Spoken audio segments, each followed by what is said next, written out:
धेरै दिनदेखि विवादित बन्दै दार्जिलिङ एवं सिक्किमको राजनैतिक धरातलमा भूकम्प मचाइरहेको दार्जिलिङ सिक्किम विलय मुद्दामाथि आज दार्जिलिङ सिक्किम एकीकरण मञ्चका शङ्करहाङ सुब्बाले एक पत्रकार भेला डाकेर सिक्किम दार्जिलिङ विलयको मुद्दा राजनैतिक मुद्दा नरहेर यो केवल एक संवैधानिक मुद्दा रहेको बताएका छन्। दार्जिलिङ सिक्किम विलयको सन्दर्भमा राजनीति गर्नै नपर्ने भन्दै उनले अहिले जुन प्रकारले सिक्किम र दार्जिलिङको राजनैतिक दलका नेताहरू एकअर्कामा हिलो छेपाछेप आरोप प्रत्यारोप लगाउने कार्य गरिरहेको छ यो सबैभन्दा दुःखलाग्दो विषय हुन् भन्दै उनले दुई छिमेकी माझ यस्तो प्रकारको स्थिति बनिनु दिन नहुने उनले सबैलाई अपिल पनि गर्दै दार्जिलिङ र सिक्किमको मुद्दा राजनैतिक दाउपेचमा भित्र नभई सत्यभित्र आधारित रहेको मुद्दा हुनाले सिक्किम दार्जिलिङ एकीकरण मञ्चले यसलाई धर्मयुद्ध ठान्ने गरेको र आफूहरू यस विषय लिएर कहिल्यै कुनै राजनैतिक दलका नेताहरूसँग भेटघाट नगरेको भन्दै यो संवैधानिक सत्य इतिहास रहेकोले समयकाल परिस्थिति अनुसार यस भूभागको टुङ्गो सिक्किममै गएर लाग्ने भन्दै उनले दार्जिलिङ सिक्किम विलयको मुद्दा राजनीति गर्ने मुद्दा नरहेको बताएका छन्। मञ्च फेरि पनि उपस्थित हुन बाध्य भयौँ। अहिले हालचालमा जुन एउटा राजनीतिक गर्मी दार्जिलिङ अनि सिक्किममा उत्पन्न भइरहेको छ त्यसको वास्तविक कारण अनि तथ्य तपाईँहरू समक्ष एकीकरण मञ्चबाट बुझ्दाखेरि केही साम्य हुन्छ कि भन्ने हाम्रो आजको ध्येय छ, उद्देश्य पनि छ। र अहिले यो राज्यपाल पश्चिम बङ्गालका राज्यपाल दार्जिलिङमा आइसकेपछि अनि दार्जिलिङका एक पार्टी जसले यो सिक्किम दार्जिलिङ विलयको मुद्दामा ज्ञापन पत्र चढाए त्यहाँदेखि यो दार्जिलिङ र सिक्किमको सम्बन्धमा अलिक कटुता उत्पन्न भएर हामीले देखेका छौँ। वास्तवमा यस्तो नहुनुपर्ने हो। यो कुरालाई सरल भाषामा सरल रूपमा लिएको भए उचित पनि हुन्थ्यो भन्ने हामीलाई लाग्छ। अनि यहाँ कतिपय भुलबुझाबुझ अनि हठ धर्मिता आफ्नै मात्रै कुरा माथिबाट भन्ने कुराको जस्तो पनि देखिएको छ। यो कुराको सरलीकरण होस् भन्ने खातिर आज हामी उपस्थित भएका छौँ। अनि म यहाँ दार्जिलिङका जति पनि पत्रकार महोदय साथीहरूलाई विशेष रूपमा धन्यवाद दिन चाहन्छु, किनभने पत्रकारहरू समाजको अनि राजनीतिकै भनौँ देशकै भनौँ चौथो स्तम्भ भनेर मानिन्छ। यो उहाँहरूको एउटा सरकारीय ठुलो प्रयास पनि म मान्छु, जसले गर्दाखेरि सिक्किमबाट जुन प्रकारको दार्जिलिङको राजनैतिक सम्बन्धमा अनि दार्जिलिङबाट सिक्किमको राजनैतिक सम्बन्धमा खलल एउटा कटुता आउने समस्या देखिरहेको छ त्यसलाई उहाँले सामान्य तुल्याउने उहाँहरूको जुन चाहिँ ध्येय छ त्यसलाई म धन्यवाद दिन चाहन्छु। र विशेष सिक्किम दार्जिलिङ एकीकरण हामीले एकीकरण मञ्चको पक्षबाट धेरैचोटि भनेर आएका हौँ, यो राजनीति गर्ने मुद्दा नै होइन। सिक्किम दार्जिलिङ एकीकरण भन्ने मुद्दा राजनीतिक मुद्दा नै होइन। यो सत्य र अनि साँचोमा आधारित मुद्दा हो, दस्तावेजमा आधारित मुद्दा हो। अनि यसलाई हामीले धर्मनीति भनेर धेरै पहिलेदेखि भन्दै आएका हौँ। र यो धर्मनीतिकै रूपमा लिएर राजनीति नगरिदिएको भए उचित हुने थियो, तर यहाँ यस्तो भइरहेको छैन। अनि राजनीति भन्ने कुरा सत्ता केन्द्रित हुन्छ र सत्ता केन्द्रित हुँदाखेरि सबै राजनीतिक नेतृत्वहरूले आफ्नो सत्ताको सुरक्षा सत्ता प्राप्तिको उद्देश्यमा उहाँहरू केन्द्रित हुनुहुन्छ। यसैले यो मुद्दाप्रति उहाँहरूको ध्यान आकर्षण भइहालेको छैन। र सिक्किम दार्जिलिङ एकीकरण मुद्दा यस्तो दस्तावेजको आधारमा बनेको हुँदाखेरि यसका पृष्ठभूमिहरू धेरै बन्यो हुँदाखेरि यसले राजनीतिभन्दा धेरै माथि उठेर काम गर्नुपर्ने हुन्छ। अनि हामीले पटक पटक भन्दै आइरहेका छौँ यो धर्मनीति हो, धर्मनीतिभित्र धेरै कुराहरू छन्। त्यसको प्रमुख आधार के हो भन्दाखेरि यसले संवैधानिक आस्था भारतको संविधानलाई याद गरेर मात्रै काम गरिरहेको छ। अनि भारतको संविधानलाई मान्दाखेरि सिक्किम दार्जिलिङ एकीकरण मञ्चले अहिलेसम्म कुनै राजनीतिक नेतृत्व राजनीतिक पार्टीहरूसँग अनि सरकार राज्य सरकार केन्द्र सरकार चाहे त्यो सिक्किम सरकार होस् चाहे त्यो बङ्गाल सरकार होस् या केन्द्र सरकार होस् कुनैले पनि यसले मान्यता पनि दिएको छैन। अनि उनीहरूको एपिजिङ उनीहरूलाई फकाउने उनीहरूलाई चिप्लाउने उनीहरूको चरण परेर यो मुद्दालाई अघि सार्ने कामहरू पनि गरिरहेको छैन। अनि एकीकरण मञ्चको जहाँसम्म भनाइ छ सोचाइ छ ठहर छ यो मुद्दा नितान्त संवैधानिक मुद्दा हो। र संविधान भन्ने कुरो हामीले यहाँनिर आफ्नो पठ्याइ देखाउनु मात्रै होला। संवैधानिक भन्ने कुरो चाहिँ विशेष एउटा अर्थ बोकेको छ। सत्तामै थिएन, आज सत्तामा आएको छ। सिक्किमका पार्टीहरू पनि हिजो उसमै थिएन, अस्तित्वमै थिएन। हिजो जनसाधारणको अगाडि आएको छैन, बिचमा उनीहरू राजनीतिक एउटा धारणा लिएर सत्तामा आएका छन् र राजनीतिक दिइरहेका छन्, यो राजनीति भइरहेको छ।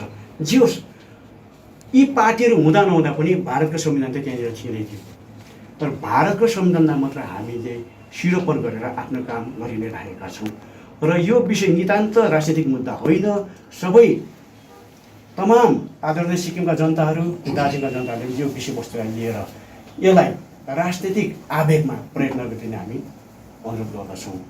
विशेष यो दस्तावेजका आधारमा आधारित मुद्दा भए पनि अहिलेसम्म सिक्किम दार्जिलिङ एकीकरण सम्बन्धमा जति पनि दस्तावेजहरू छ, ती सबै दस्तावेजहरू हामीले धेरै समय अगाडिदेखि पुस्तकको रूपमा या पाम्फलेटको रूपमा दार्जिलिङका अनि सिक्किमका जनसाधारण समक्ष हामीले छर्दै मार्दै आइरहेका छौँ।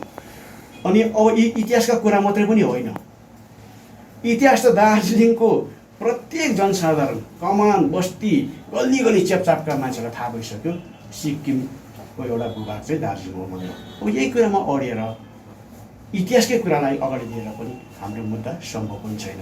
यसलाई के कसरी अगाडि बढाउनु पर्ने हो, त्यसमा सिक्किम दार्जिलिङ एकीकरण मञ्चको आफ्नो अडान छ। हामीले एउटा ठिक ठाउँको लिइरहेका छौँ, हाम्रो रोड म्याप छ।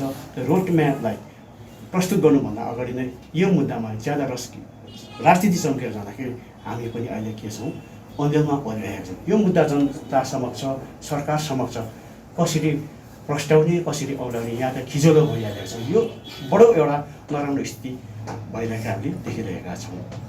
सुन्नुहोस् न दाजु, गत केही दिन अघि सिक्किमको एउटा वरिष्ठ नेता भनौँ ज्याकब खालिङ, उहाँको एउटा स्टेटमेन्ट के आएको थियो भन्दाखेरि सिक्किमले दार्जिलिङलाई एउटा कसैलाई गिफ्टको रूपमा दिएको थियो। जब गिफ्ट दिइसकेको कुरो फेरि फिर्ता माग्नु, त्यसलाई फर्काइ माग्नु, त्यो मिल्दैन भन्ने कुरो उहाँको एउटा स्टेटमेन्ट थियो। र अर्को कुरो, दस्तावेजकै कुरा गर्नु भने, इतिहासकै कुरा गर्नु भने, यस्तो इतिहास थुप्रो हामी पाइन्छ र विगतका दिनहरूमा कि यो जायज हुन्छ। यसो मैले अघि भनिहालेँ, एकीकरण मञ्चको पक्षबाटै हामी के बुझ्छौँ भन्दाखेरि अब ज्याकब खालिङ त हिजोस्तिका हो नि। मैले अघि भनिहालेँ एसकेएम पार्टी अस्तित्वमै थिएन, अस्तित्वमा आएर यो कुरा विरोध गरेँ। अब यो कुरो राजनीतिमा सामान्य प्रक्रिया हो। म उहाँलाई धन्यवाद दिन्छु, सिक्किमे जनताको पक्षबाट उहाँले आफ्नो कुरा राख्नुभयो, अडान त बुझ्यो नि सिक्किम। र यो कुरामा हामीले अस्वाभाविक, असामान्य ठान्नु पनि हुँदैन। किन भन्दाखेरि 2009 सालमा तत्कालीन सिक्किमका पूर्व मुख्यमन्त्रीले सिक्किम दार्जिलिङ विलय हुन्छ भने मेरो लासमाथि हुन्छ भनेर भनेका हुन् नि त्यति नै बेला। अब अहिले वर्तमानमा जो सत्तासीन पार्टी छ, मैले तपाईँसँग जान्नु चाहेको जब कि यो कसैले एउटा गिफ्ट दिइसकेको विषय छ, गिफ्ट दिइसकेको फेरि त्यो कुरा फिर्ता माग्नु कि यो जायज कुरो, यो मेरो बयान होइन, यो ज्याकब खालिङको बयान। यस्तो हो, म त्यही कुरालाई प्रस्ट्याउन चाहन्छु। अब त्यही कुरालाई लिएर ज्याकब खालिङले आफ्नो राख्नुभयो। अब यसलाई मैले वास्तवमा अघि भने इतिहासको आफ्नो आधार छ है, इतिहासको तर्क वितर्क धेरै हुन सक्छन्। अब हाम्रो पक्षमा हो भने त्यो त उपहार त हुँदै होइन नि, उपहार हुँदै होइन है। अब त्यसलाई अब गजमच्च पारेर त्यसको अब रङ इन्टरप्रिटेसन भनेर हामी जान्दैनौँ। उहाँलाई डिड अफ ग्रान्ट गिफ्ट है। तर अर्को कुरो, यदि इतिहास नै पल्टाउने हो भने भारतको पनि त्यस्तो बहुत कुरोहरू हामी पाउँछौँ। यसमा तपाईँ के भन्नुहुन्छ? यसो भारतकै पनि जुन देशमा हामी छौँ आजको दिनमा, यसो हामी यो अघि भने इतिहासको कुरा सिक्किम दार्जिलिङ एकीकरण मञ्चबाट चाहिँ के भयो, अब क्लोज भएको कुरा हो, ऐतिहासिक कुरा है। अब यसलाई तपाईँले आफ्नो इतिहासमा होइन, इतिहासमा यस इतिहास अब भनिहालेँ मैले। इतिहास दार्जिलिङको कुना बस्ती सबैलाई चाहिँ थाहा भइसक्यो र दार्जिलिङका मान्छेहरू यो इतिहासबारे, सिक्किम र दार्जिलिङको सम्बन्धको इतिहासबारेमा जति विज्ञहरू छन् नि, भर्खर सिक्किममा चाहिँ त्यो कुराहरू चलबलाइराखेको होला। अर्को कुरो, जस्तो अहिले तपाईँहरूले कुनै समय दार्जिलिङ सिक्किम एकीकरणको कुरा गर्नुभएको र अहिले भन्नुहुन्छ यो हाम्रो यो मुद्दै होइन, यो एउटा धर्म हो भन्ने जो अहिले तपाईँले भन्नुहुन्छ। त एउटा कुरो अलिकति क्लियरसँगले बताइदिनुहोस्, जो आजको दिनमा जसले सिक्किम दार्जिलिङ एकीकरणको कुरा गर्दैछ त्यो भारतीय संविधान 371F को यो विरुद्ध होइन, किनकि यो भारतमा मर्ज भइसकेपछि यो धाराले सिक्किमलाई सुरक्षा प्रदान गरेको छ। तर सिक्किमको दार्जिलिङको यो सिक्किमले दार्जिलिङ जो भूभाग दिएको थियो यो त भारत स्वाधीन हुनुभन्दा पहिलाको कुरो। यसो छ भाइ, यो गजब परेको कुराहरू छ कि अब सायद एकै दिनमा यो नभ्याउला पनि है। र अब म तपाईँलाई अनुरोध गर्छु यसरी प्रकारले एजुकेटेड पनि होस् जनताहरू अझै पनि। मैले अघि भने दार्जिलिङका होइन किनभने कुरो के छ भने आजको दिनमा हिजोको जो हाम्रो जो अवस्था थियो सिक्किम र दार्जिलिङको जो सम्बन्ध थियो एउटा त्यो सम्बन्ध अहिले कता कता धमिलो जस्तो देखा पर्न गइरहेको छ। र यो स्थितिमा जो सिक्किमले आज आफ्नो बयान राख्दैछ, जो उनीहरूले आफ्नो सुझाव जनता अगाडि राख्दैछ र हिजो मात्रै उहाँले पुतला जलाउनेहरू हाबीजाबी केहरू काम गरेको हामी मिडिया मार्फत जान्न पायौँ। र मैले तपाईँसँग जान्नु चाहेको जो सिक्किमले आज भन्दैछ गिफ्ट दिएको कुरो फिर्ता माग्न मिल्दैन, नम्बर 1 कुरा। र आज जो भारतीय संविधान 371F को जो कुरा छ, जुन कुरोले चाहिँ सिक्किमलाई सुरक्षा प्रदान गरिरहेको छ, जो तपाईँले भन्नुहुन्छ सिक्किम दार्जिलिङ एकीकरण, यो मागको कतै त्यो संविधानको विरुद्ध भएन र भन्ने कुरा। यो कुरो चाहिँ भाइ तपाईँ चुरोमा आउनुभयो। तपाईँ जस्तो नभएर सारा सिक्किमकै जनताले पनि सिक्किमको मान्छेले बुझ्न आवश्यक छ। म तपाईँलाई धन्यवाद दिन्छु, तपाईँ मूल बिन्दुमा आउनुभयो। 371 धारा है जुन छ त्यसले सिक्किमको सुरक्षा कवच भनेर उहाँहरू मान्नुहुन्छ है।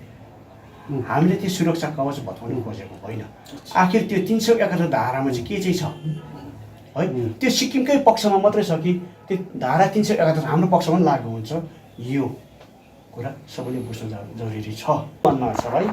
हामीले अघि भनिहाल्यौँ यो ऐतिहासिक कुराहरू धेरै छ, ऐतिहासिक कुरामा हामी जाँदैनौँ। तर भारतको संविधानले के भन्छ 371 कुरा गर्नुभयो नि, 371 धाराको सेड्युल 1मा के छ, द टेरिटोरिज, त्यो सोध्नु भाइ, the टेरिटोरिज which immediately before the commencement of the Constitution 36th Amendment Act 1975 were comprised in Sikkim। अब यति भन्यो सिक्किमको सम्बन्धमा के छ, के भनेको छ भन्दाखेरि 36औं संविधानमा संशोधन गरेर 371 धाराले त्यहाँ ल्याइयो।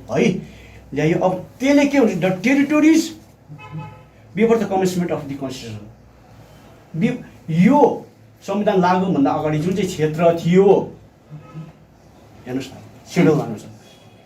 म नभनौँ भनेर भन्दै थिएँ, मलाई भन्नु पर्ला किनभने यहाँ चाहिँ दस्तावेज निकाल्ने बित्तिकै यहाँ त पेवा बनाउँछ क्या त। अब दस्तावेज विहीन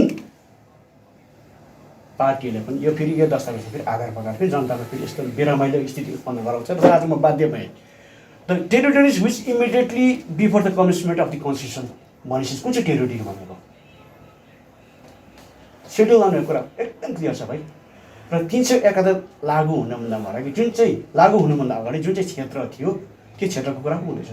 भनेपछि दार्जिलिङ त सिक्किमकै क्षेत्र पनि भयो। जो म तपाईँसँग मैले सोध्नु चाहँदैछु, जो सिक्किमले दार्जिलिङलाई गिफ्ट दिएको थियो कुनै एउटा मैले त्यो भारत स्वाधीन हुनुभन्दा भारतमा विलय हुनुभन्दा पहिला कुरो। अब यो जो तपाईँले अहिले देखाउनु हुँदैछ दस्तावेज, त्यो त सिक्किमको लागि मात्रै होइन, त्योभन्दा पहिले दार्जिलिङ त छुट्टिसकेको थियो। होइन भाइ यसो त्यहाँ अलिकति तपाईँ मलाई माफ गर्नुहोस् गलत हुनुभएको जस्तो लाग्छ क्या त मलाई।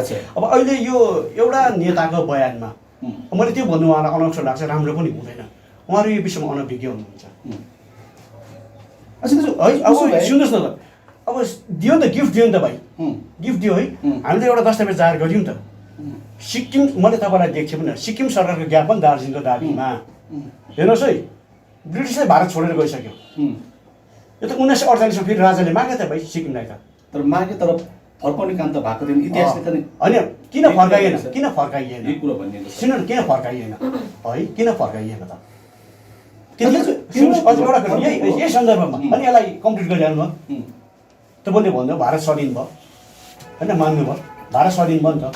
भारत स्वाधीन भइसकेपछि सिक्किम दरबारको भाइ प्रोसिडिङ, सिक्किम राजदरबारको प्रोसिडिङ हो यो 20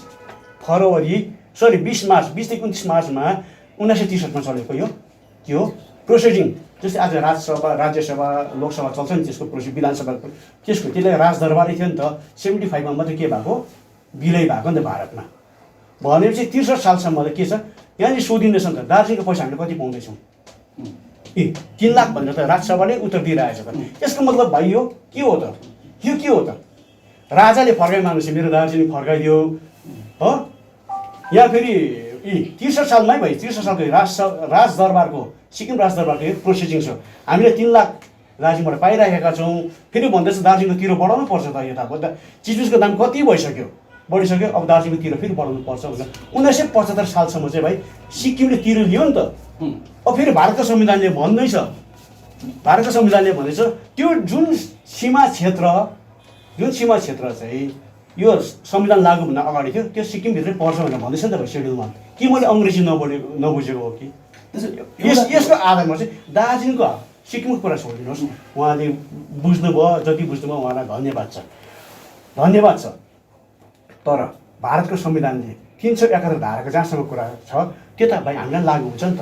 कुन चाहिँ टेरिटोरी भनेर भन्दा चाहिँ त्यो टेरिटोरी कुरा आउँछ नि त। एउटा कुरो जो आजको दिनमा मानौँ सेन्ट्रल गभर्मेन्टले तपाईँहरूको इस्युलाई मन पराएर मानि पनि लिएर, उसो भए गोर्खाल्यान्डको इस्यु के होला? जब कि सिक्किम दार्जिलिङ एकीकरण भइदियो ल मानौँ आजको दिनमा, उसो गोर्खाल्यान्डको इस्यु के होला? भाइ हाम्रो मुद्दा हो गोर्खाल्यान्ड होइन है, हाम्रो गोर्खाल्यान्ड होइन। अब के हो भन्दाखेरि गोर्खाल्यान्डको बारेमा म केही भन्नै चाहदिनँ है। मैले एउटा चाहिँ म भन्न सक्छु, गोर्खाल्यान्ड चाहिँ एउटा रङ स्कुल हो।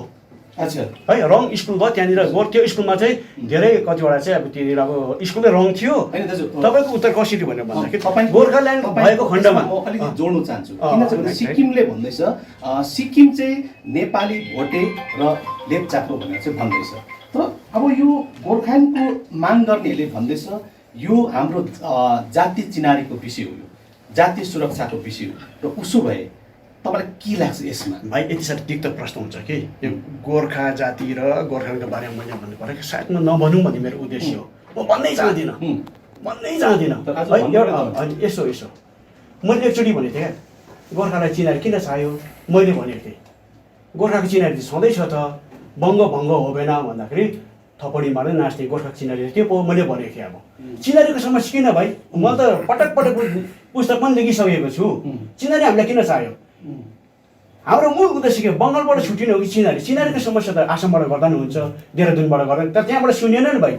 यहाँभन्दा ज्यादा चाहिँ प्रताडित चाहिँ तिमीहरू नेपालका हुन् भन्ने कुराहरू दिल्लीतिर हुन्छ, देहरादुनतिर हुन्छ। त्यहाँको नेपाली उठाएको हामीलाई थाहा छैन भाइ। अर्को कुरा है, जस्तै मैले भन्दैछु सुनिल छेत्री भारतको राष्ट्रिय फुटबल टिमको क्याप्टन। सुनिल छेत्री त गोर्खा होस् त विदेशी होस्, तेरो यहाँ चिनारी छैन, फुटबल क्याप्टन हुनु पाउँदैछ भने कसैले भनेन। अनि भरत छेत्री हकीको इन्डियन नेसनल हकी टिमको क्याप्टन हो।